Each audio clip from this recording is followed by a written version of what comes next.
Alright, so for those of you just tuning in, I'm about to give my commentary on a 3v3 higher rated viewer game as part of my weekly Age of Empires 2 Twitch streams. You can find my live streaming schedule by going to my Twitch page and scrolling underneath the video player there, or by following me on Facebook and Twitter. Notice that McKay has not set a team. McKay, please select... oh, he just did. Excellent. So the topic of today's video is going to be some advanced tips and strategies that I don't normally talk about during my videos. My channel generally serves as an excellent introduction to the basic fundamentals of Age of Empires 2, but I also like to mix in some more advanced tips, and that's what this is going to be focusing on. Things such as the importance of scouting and score, as well as building positioning. So without further ado, let's jump straight into the game here, and at the start of the game, I'm going to do the usual thing where I introduce all of the players.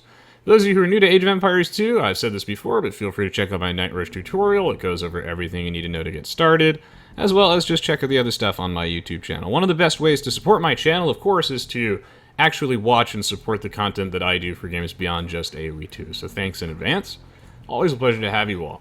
But of course, into the game itself, we have Motham playing as the Orange Berbers, who will be teaming up with Uckus and Hamala, the Blue Teutons, and Twis, the Green Magyars. On the opposing team, we have Francisco Ja Martins, playing as the Grey Portuguese. I think I got that correct. Rovsi will be the Red Spanish, and their final teammate, McKay, will be the Yellow Khmer.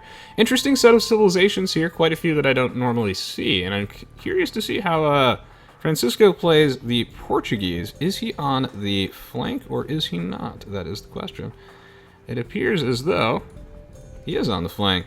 So, before I get too far into things, the Portuguese are an interesting civilization in that they really excel on the late game on these kind of closed style maps. Once they get to the Imperial Age of a very large economy and they're able to field out gunpowder units, bombard cannons, bombard towers, etc., and all their expensive gold costing units. But in the early game, their main bonus is that their units cost 15% less gold, which there aren't enough gold cost units in the early game for that to really make a difference. It was actually consciously designed to not be impactful early game. Minus 15% gold cost on units actually means that a 3 militia drush, they're 17 gold apiece, so it requires 51 gold. That means you still actually have to mine 10 gold to go for a standard 3 militia drush. If it was like 16% less or something, and it was just a little bit cheaper, then maybe the Portuguese would have had some relevant early game. This civ, I don't really like the design of the organ gun or the Feitoria. I feel like the organ gun would be more interesting if it actually had better splash damage and less direct damage. But overall, though, this civ does have some cool bonuses, and I'm looking forward to seeing how it plays out. Did I just... Oh, whoa! Jeez! Sweet Lord of Mercy! Thank you someone else for the $500 donation! Says, earmark this with... I don't know what I can say on the stream. Someone else, thank you so much! That's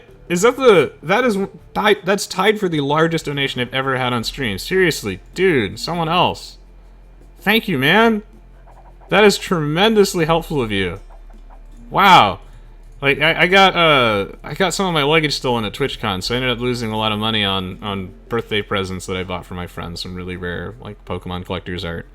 So, I really, seriously, thank you so much. That helps out a lot, especially with all the miscellaneous medical expenses for my asthma and allergies. That's really, really incredible of you. Thank you. Ah, man, I am just... I'm blown away, man. Thank you. I'm gonna replace all the HEPA filters in my apartment. It's purely thanks to you, dude. You're the best. Alright, now into the game itself. A lot of the topics of today's video are going to be things such as scouting, for example. So, Age of Empires 2, thank you Assassin as well for the 27 months resub. Always a pleasure to have you. Scouting is an extremely important part of Age of Empires 2. And actually, one of the reasons why the Mongols is one of the top tier civs in Age of Empires, because their team bonus gives their scouts that little extra +2 line of sight to everybody can snowball a game out of control. Absolutely it can. Because, as I've tried to showcase in my numerous expert games and commentary videos and tutorial videos, Age of Empires 2, you need to know what your opponent's doing and then tech into the appropriate counters. And the way the game is set up with all these natural interlocking systems, responding to what your opponent is doing, if you didn't know what they were doing in advance, is going to cost you a lot of time and resources. For example, let's say you didn't know your opponent was going for a monk rush, If you want to counter him, you need to build some stables, which take wood, 175 wood apiece, and then you need to research the light cavalry upgrade, ideally, to really be able to efficiently pick off those monks. And during that time, you're giving your opponent all of this space to just have his way with your base and do whatever he wants. So it's important that you know what your opponent is going for in advance, and there are a lot of telltale signs you can look for when scouting to try and figure out what kind of strategy your opponent is going for. Scouting is also equally important early game because it helps you identify your key resources. So for example, at the start of the game, I didn't get a chance to mention this, what you should do is you should fan your villagers out and send them in the opposite direction that you send your scout. That way, you have the highest chance of finding your early sheep as soon as humanly possible. If you don't find your early sheep, again, you're still building houses with those villagers. You should still fan out and scout with them. It should never take you longer than a minute to find them in the worst possible map generation. And your worst case scenario, you can long distance harvest from some forage bushes early on. But, ooh, he's almost had this, the sickest Zebras lure, but I gotta pan the camera away so that it works out for him. Ay. Someone else says I was going to suggest it for your computer, but I figured hookers and blow is a better investment. Yeah, I mean, I'm also happy to do some upgrades to my streaming setup. It's something that I'm working on in the future. Maybe I can actually afford a better internet connection. Or something for my asthma. I keep running out of breath when I give a commentary. Ay. So, scouting is important as well because it helps you determine your early game build. You need to know exactly where your resources are located. The thing is that resources spawn, in general set distance away from your town center, but they could either be at the front of your base, left, right, etc. So let's look at McKay's base. For example, his gold's actually quite safe. It's at the back of his base. He does have to watch out for this hill. This is an area they do this to protect. Enemy archers could camp on this. But in general, I would say McKay's map is pretty safe. Notice how easy it is, due to the shape of this tree line, for him to actually wall off and protect his villagers. He actually has quite a nice map. But anyone who has a sort of forward gold, let's go look at Mothump's base. Okay, so he's got double back golds. This means he can probably play a little bit defensively. But if we look at the way his map is laid out, if he does want to wall up and play a little defensively early game, he's going to have to make clever use of the tree lines and these cliffs, like wall between here, etc. But it's going to be very expensive and time-consuming because his villagers will have to spend so much time walking if they want to get that wall off, and there's a very large gap here. So I don't think Mothump can afford to play that aggressively. If anything, he's probably going to end up being on the defensive. And Francisco, since he, of course, wasn't born yesterday, does recognize this, has done some scouting. He sees this large gap here, and is going for the 3 militia Drush. Now, he did make a minor mistake. Well, not really, actually. No, never mind. This is not a mistake at all. This was sick. So he sent his first militia in, with 2 lions attached to it, chasing them. The lion tamer in action, just to deal some extra damage to those villagers. And even though he lost the militia, it's not a 3 militia Drush. It's a 1 militia Drush plus 2 lions, and then a 2 militia plus 1 scout. Another topic I don't cover that frequently during my videos, which matters a lot if you ask any good players, is actually how much HP your scout has at the start of the game, because it's very significant in these early game engagements. It's like having another military unit.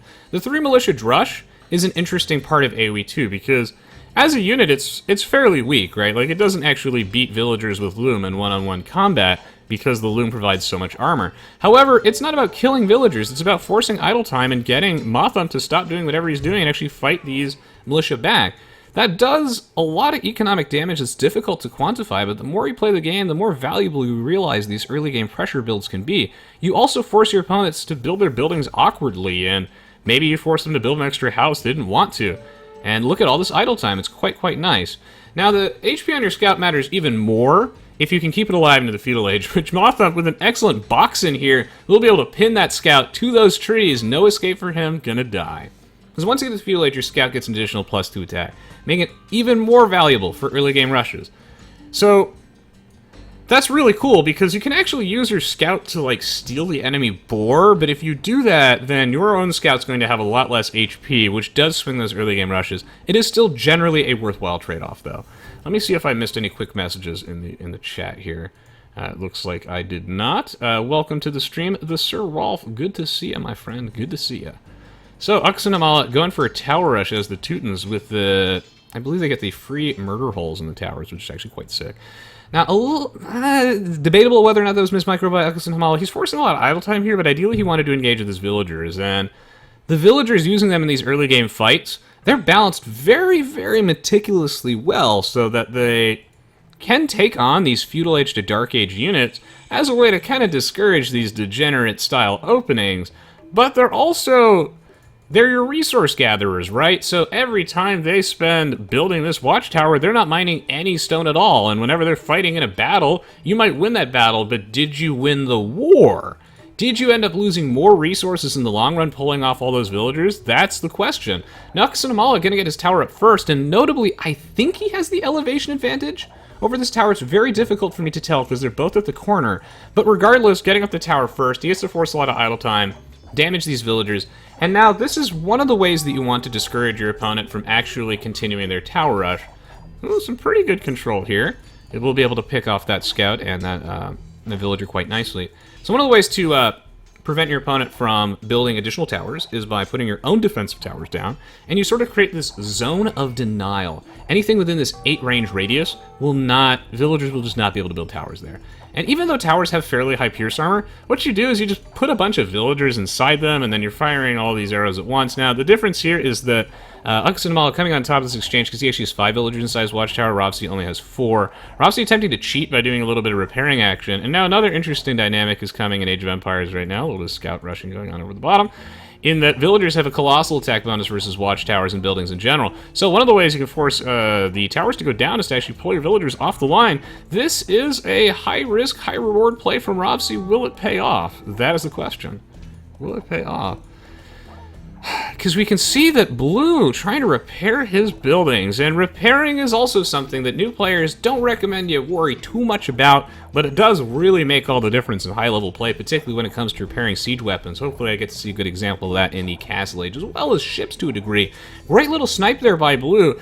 Ooh, trying to pick off the low HP villagers, and again, bold play by Ravsi, but he recognizes that he felt like he had to do that. And the goal of these videos is to try and show you how skilled players in Age of Empires to analyze situations. Would you have pulled off all those villagers there? I actually think it's correct to do that. Why? Because this watchtower, you can't let it stay up. It's actually denying any mining of stone in this area entirely. And Ravsi knows that in order to stop this tower rush, he's going to need to build as many watchtowers as possible to try and create that zone of denial. I wonder if he's going to close this area off. It looks like he's going to, again, this is forcing some idle time, tasking these villagers all the way over to the right. This is pretty cool. And now Aksanamala has to decide where he wants to put the next tower. Now, actually, ideally, he wants to go put it over here, but scouting coming into play yet again. Does he know where the secondary lumber camp is? Now, I don't know if he can see these chopped trees. Oh, yes, he can. And he is going to put them over there correctly. Excellent play here by Aksanamala. And he's still got the hill. He still has the high ground, but Ravsi might be making an excellent play here by trying to go to the Castle Age. This is another way to stop a tower rush. If you can stem the bleeding, cauterize the wound long enough, get to the Castle Age, make a mangonel, you're good to go. You just repair the mangonel with your villager, and then you should be able to take out those watchtowers from a safe distance. Now, why a mangonel, not a battering ram? That's not a question I get asked too often. And the answer is that players often put some palisade walls or stone walls at the base of their watchtowers or maybe houses, or they put them in a situation like this where it's very difficult to get the surround on them, thus preventing the battering ram from really being an effective deterrent to them. It is generally better, but the thing is the mangonel as well actually denies the villagers from repairing the watchtower or building additional ones, and you just have to keep repairing the mangonel. It can be tricky though and requires some very good micro, because if your opponent is paying close attention, he's going to use his watchtower and manually attack the villager repairing your mangonel, and it will take quite a while. So, great little watchtower placement here. If you're wondering why Ravsi tasked his villagers away when he did, that's because the fletching upgrade was researched by Aksanamala. Again, good game sense here, reading the situation, recognizing that if he gets fletching, he'll have just enough range to zone these villagers off this lumber camp. Causing a lot of eco damage. I'd say this watchtower is a little bold. See, at least with this one, it's almost covered by the other one. Ideally, you like to daisy chain them. But this one was really, really bold. He wanted to put this one out of Ravsi's line of sight, and then slowly inchline forward to deny this stone mine, thus just securing him almost complete map control, but he did not get that because Ravsi was indeed scouting, of course. Alright, and on the bottom side of the map, so Francisco is taking a lot of pressure. He has been getting scout rushed a bit by Mothump, and he's also now getting night rushed by Twist. Twist going for knights because he's in the pocket position, and knights are a very mobile unit that are powerful against players in the Feudal Age, and players in the Feudal Age are generally going to be on the flank because they are more vulnerable to rushes being right adjacent to an enemy, so they can't really afford to go for an early castle age timing. Francisco trying to defend himself to the best of his ability with some spearmen, but spearmen not an excellent deterrent against knights, but really the only option he has besides getting to the castle age. And yes, he's going to do a nice little, quick little wall off here. Looks like Twist does not want to commit. Meanwhile, let's keep an eye on Watchtower land, because the pocket is here. So we have some Khmer Knights from McKay. Oh, we'll see. Hello to the stream, Elkabong. Hello, Ready Teddy. If I missed anyone's hellos, feel free to say hi again and tag me in a message. Always a pleasure to see you all. Welcome to the live stream. Yes, so Twist has a couple knights stationed here in Blue's base. He's not really using them yet. Now McKay is trying to come to the rescue. Now, if your flank is getting tower rushed, you have to make this tough decision, right? How do you know, as the flank, which side of the map you want to help out on? Well, in McKay's case, he actually thinks he can get away with helping both, and I think that's correct. Mostly because there's actually a hole in this wall, which really sucks for Francisco. My heart goes out to him. Happens every time. There's always a hole. The reason he's able to help both sides simultaneously is because the tower rush by Ux and Hamala is not bolstered by any actual military units. So a couple knights over here will just be able to pick off any villagers, force them to hide inside those watchtowers, or just generally get Ux and Hamala to retreat, and then he can commit potentially more knights over here. I don't think he wants to really take that much damage on his knights by removing these towers. It's probably not necessary because Francisco needs more help. And I think it's an appropriate time then to go switch over to, we'll go to Twist's perspective now, see how much cash he has in the bank, and check out the HP on his knights, because we got a big engagement here. So, I'd like to see McKay commit the majority of his knights over here, you know, maybe send one or two as a support over to Rovsy to try and pick off any villagers, but unfortunately he is not able to multitask super effectively in this situation. I'd say his focus fire was absolutely excellent, but he just doesn't have the military units here to actually win this fight. Okay, I say his multitasking wasn't excellent, but I lied. It was actually absolutely excellent, as he did manage to keep both of his... Wow, he kept both of his knights alive. Really, really nicely done. And so now, Francisco is safe. That's pretty sick. It's pretty sick. I am a little curious, though, where he's going to go next. And it looks like he is going to go to Rovsy's base. Welcome to the stream, Smith. Good to see you. Hello, Nay the Man. 3v3 pocket playing is really hard, because you can't actually help both of your teammates at the same time. I mean, you can, but you often have to make a reasonable trade-off. Now, the real focus of this game at this point is actually going to boil down to the castle age timings between Akusanamala and Francisco are two players who are very, very far behind. So Akusanamala is about 50% of the castle age, and then we go to Francisco's perspective. Oh, he just hit the castle age. He literally just did it, so... Okay, nice. So, if Hamala can hold on, then he'll be in an excellent position here. Twist going to put some heavy pressure on Rovsy, even dropping his score a little bit below Francisco's.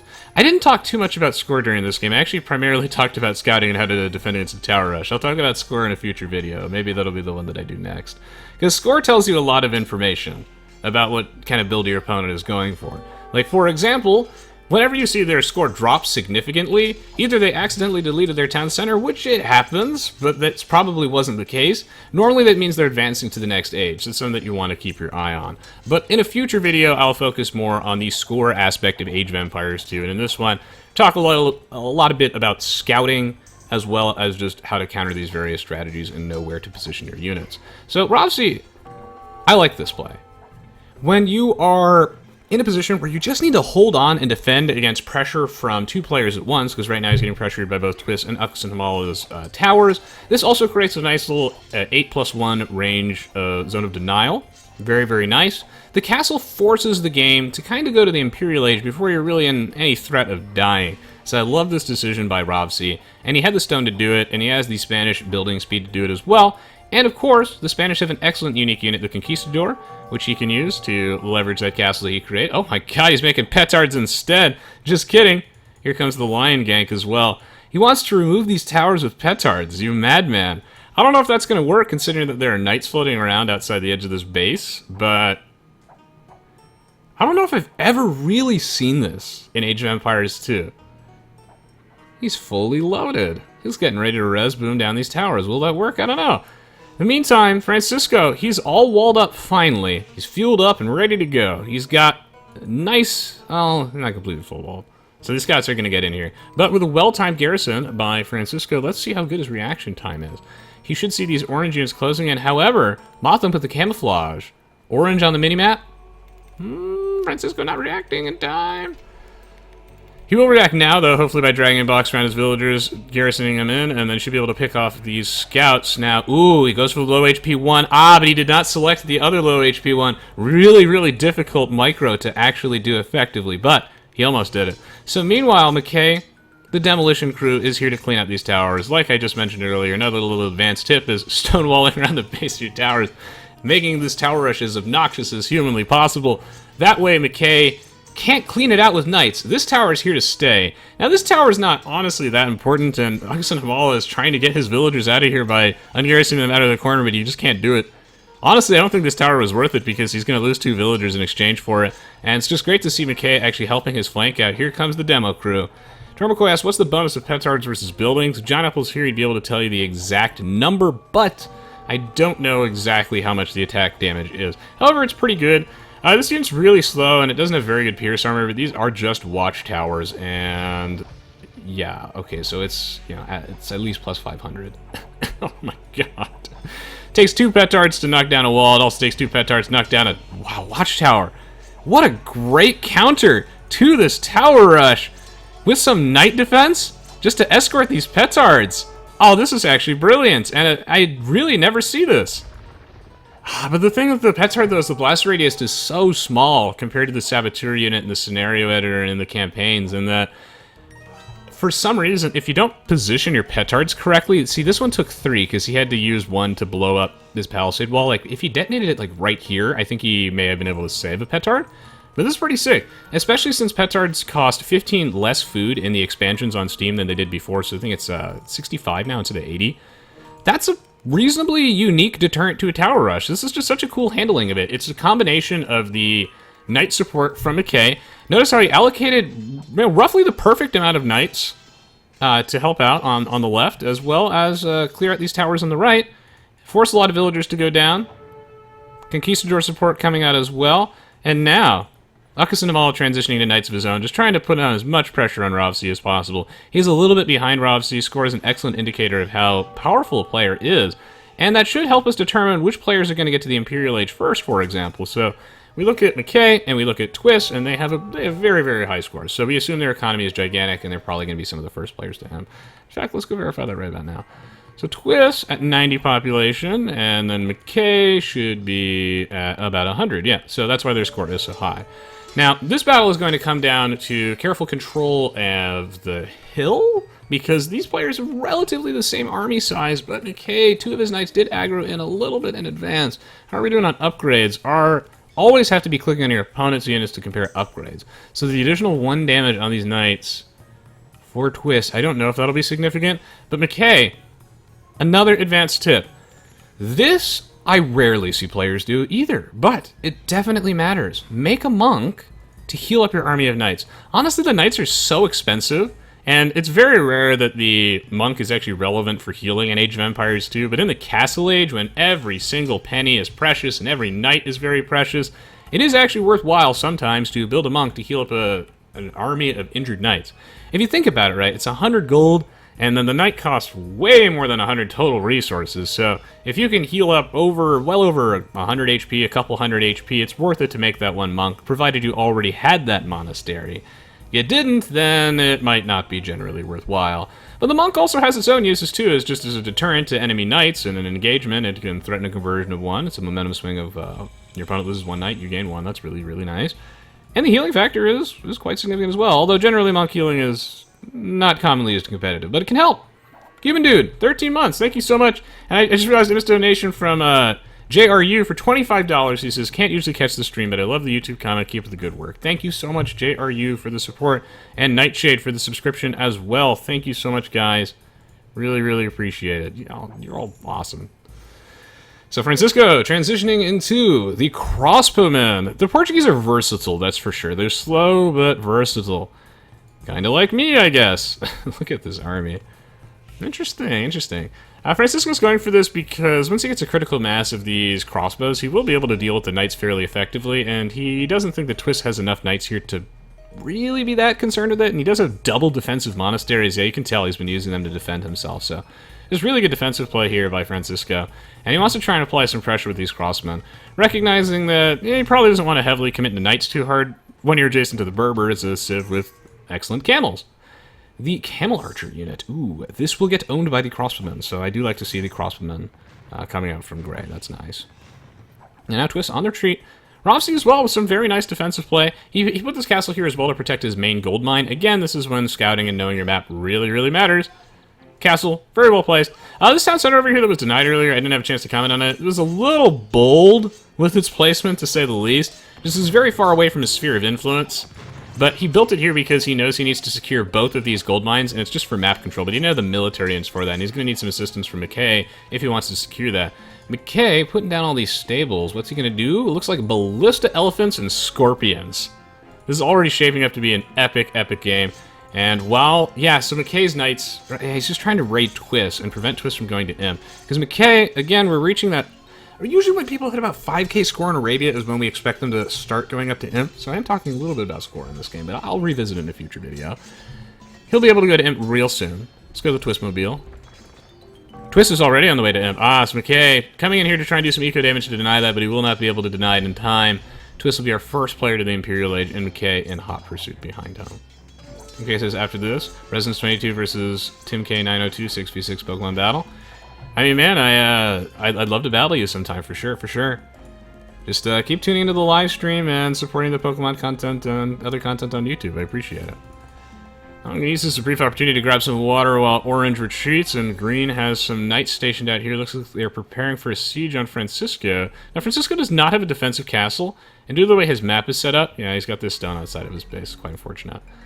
He really needs defensive castle. I imagine that's on his mind. Francisco has executed some very, very good plays this game, so yeah, he's going very heavy on stone. See how he's assigning all these villagers here? With enough scouting information, people would know this, but the way that Francisco has his base walled off, his opponents haven't been in there for quite some time, so they're probably hesitant to engage and apply pressure now, despite having an opening, because most of Francisco's army is actually in Orange's base, but they don't know if there's a defensive castle on the other side of these walls. And denying that information is very, very essential. In fact, this market that he just built, he might even buy a castle. So great hill positioning here. Francisco standing on the hill for that 25% extra damage and a 25% damage reduction. We'll be able to pick off these camel archers. Now, this unit is just strong in general. It's a little bit ridiculous in terms of how efficient the combat stats are and how niche of a unit you'd think it would be. It's like the Condottiero. It's supposed to be a gunpowder unit, but it actually just counters everything, and the camel archer as well.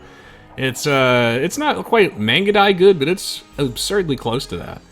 This unit is excellent. However, it does die to mass range units like these crossbows, and the Portuguese are an excellent candidate for this, and I love the monks in here too. If he has redemption to threaten a conversion of a Mangonel, try and balance out this army, that'd be even sicker. I'd really like to grab a glass of water, but they won't let me. Here comes a sick Mangonel shot. Doesn't quite pick off all the crossbows, but it was very, very direct, and now these monks, they're just too slow. They're just too slow, and another Mangonel shot coming down. These crossmen already injured. The monks will go down.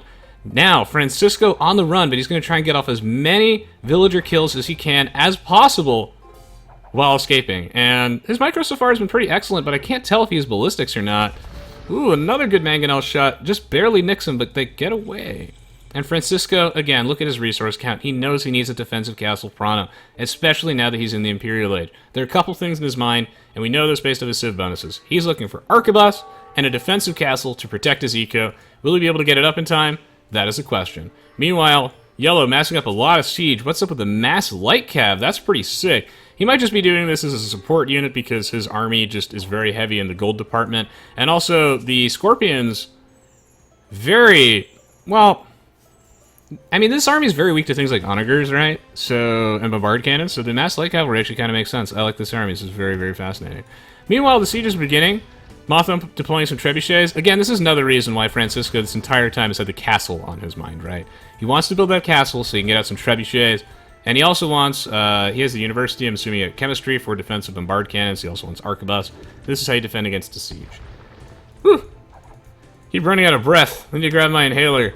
But so far, this has been a great game, and I hope you've all been enjoying my commentary. There is going to be a really exciting battle coming up in just a moment.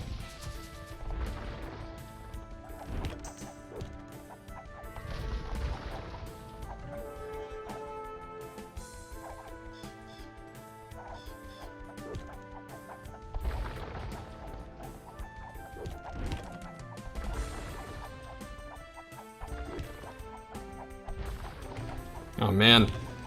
Ugh. Asthma sucks. That's the story of the century. So, Motham. Starting the siege. Picking off these buildings. But Francisco, he got down the castle. But he doesn't have enough gold. No cash money. Doesn't have the donations he needs. But he has a market. This is when, again, it just takes so much experience. You see how he's tasking all these miners to gold. That's great. However, he should be selling wood at the market right now. And Age of Empires 2, I mean, the reason that I can't get bored of casting this game, even though it came out in 1999, and I started the first Age of Empires channel in 2009, I've been casting it for the longest time, there is always something interesting and unique to talk about. And part of the reason why Age of Empires 2 is so cool is that during development, they ended up delaying it, like, this is back in 1999.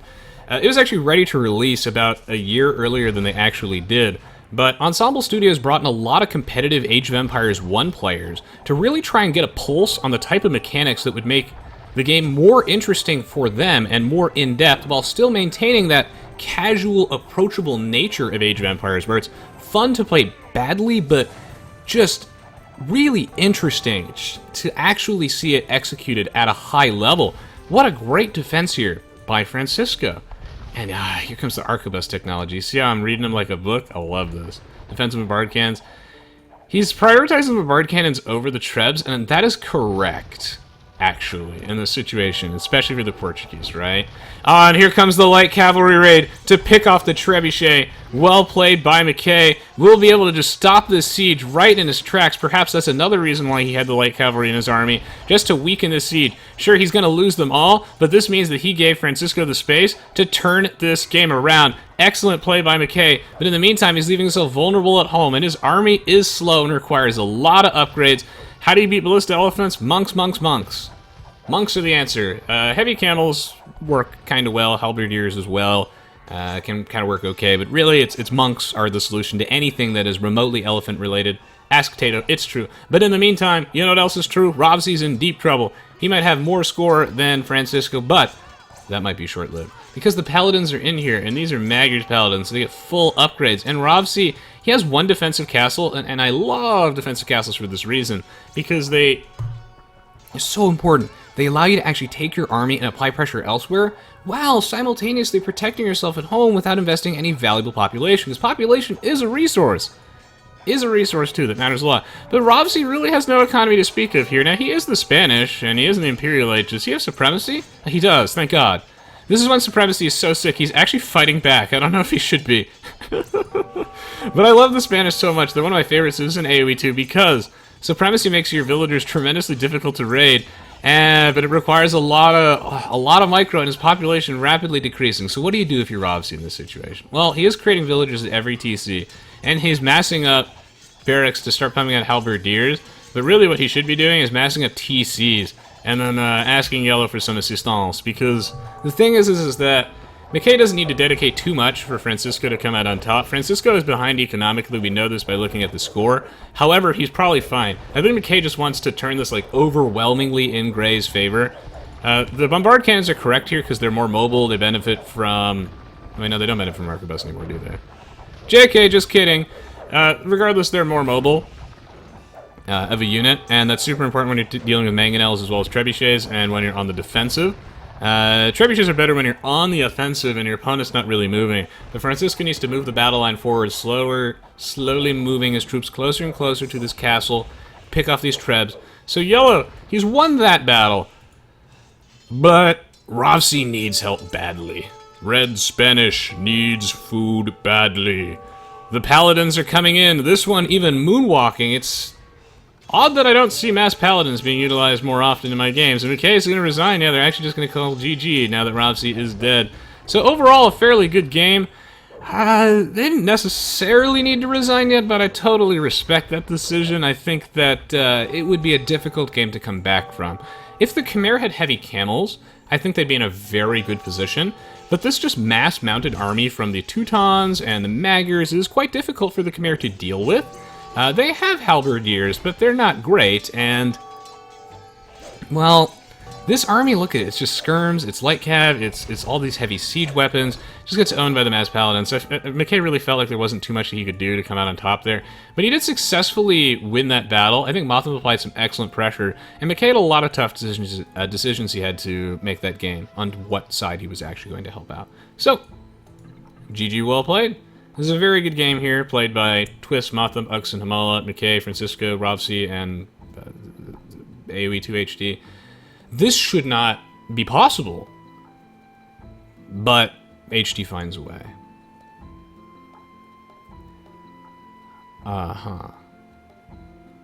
So do I have to resign and quit to exit the game now? I was going to show you guys the rest of the minimap, but Skybox won't let me. So, and then I click resign and quit, and it's like I've lost Elo.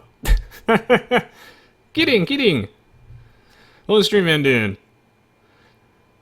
Yes, I agree, Tokaraka, that the Khmer are insane late game in team games. Honestly, if I change anything about the Elite Battle Elephant, I think people in the Age of Empires 2 community are hilariously overreactive with balance. You know, there are people clamoring for Vietnamese nerfs and then get convenient amnesia asking now for Vietnamese buffs. So the community was just like up in arms, Vietnamese OP, and now they're bad. People even asking for Khmer buffs and stuff. I've seen some crazy shit in my time. The Magyars used to be a good civ, then everyone started jumping on the garbage train. So, I will say this. I think the Elite Battle Elephant is a little too strong, but I wish people would use words like a little too strong rather than insanely overpowered and game-breaking. If I would change anything about it, it shouldn't actually... it's the cost of the upgrade that's actually way too low. It's 800 food and 500 gold, as Tokaraka points out. That's way too low. So, I think the unit itself is actually quite counterable and actually adds some interesting depth to the game, but the cost of the upgrade is just... It's very, very small. I think it could be a lot more expensive for how impactful it is. The problem with the Elite Battle Elephant generally is that you just can get it out too soon. Too soon, Executus. And like I mentioned earlier, when you're trying to counter what your opponent is doing, it's supposed to be a trade-off, right? Where, you know, oh, you scout out all those stables, and it's like, oh, you think the Elite Battle Elephants are coming. This is going to give me time to prepare and put down a bunch of barracks. I'm going to get the Halberdiers out. I'm going to get the monks out. Oh, no, actually, because the Elite Battle Elephant researches really quickly and costs, like, nothing. So I'd probably increase the cost by, like, maybe 400 food and 200 gold or something like that, I think would... but I don't think you want to gut the unit. I don't think so. So, great game here. Yeah, Francisco didn't quite get his eco up to speed. I don't think he had a Feitoria, but having fewer than 100 villagers can cause you some problems late game when trying to sustain military production, but overall, this was just a very good game here between both sides. Cool to see some unorthodox strategies coming into play. I love the army comp here from McKay. It's just, man, all the paladins in the enemy team didn't quite work out. Regal's World says, villagers OP, they can collect any resource. I know, right? And they can fight? What? 400 HP Frank elephants? Good lord, Rage Master, now that would be busted. I did think that the Magyars needed buffs, but people were calling them, like, just unplayable, and I've been around in Aoe2 HD since the very beginning, and the Magyars, you know, the Circle Jerk was they were the only viable forgotten civ for quite some time, that they were actually very strong. And then the Circle Jerk shifted very quickly to them being completely unplayable. Good news is I think that Cision reacted very appropriately, as he generally does with the balance changes, and I think the Magyars are in an excellent position right now. If the Elite Battle Elephant gets any changes, I would like to see a slight cost increase to the actual upgrade itself, but I don't want the unit to be gutted. AoE2 balance is a very delicate thing, and if he, for example, ended up making it cost like twice as much or weaken the unit in some way, then the unit might be just completely useless. So we'll have to see. Regardless, hope you all enjoyed watching this. If you did, I have my YouTube channel below where I have plenty more Age of Empires 2 content, as well as content for a wide variety of other games I encourage you all to check out, as well as tutorials, expert game commentaries, and miscellaneous viewer games. Find links to all my stuff on the screen or in the video description below. I'm going to be right back. I'm going to take a brief break to rest my voice, grab a glass of water, and as always, I appreciate the support. You guys are awesome. Thank you, thank you. And again, one of the best ways to support the channel is to check out the content I do for games beyond just Aoe2. That's one of the best ways to motivate me to continue producing Aoe2 content, and we'll be right back after this brief break. Stay tuned. Stream is not over.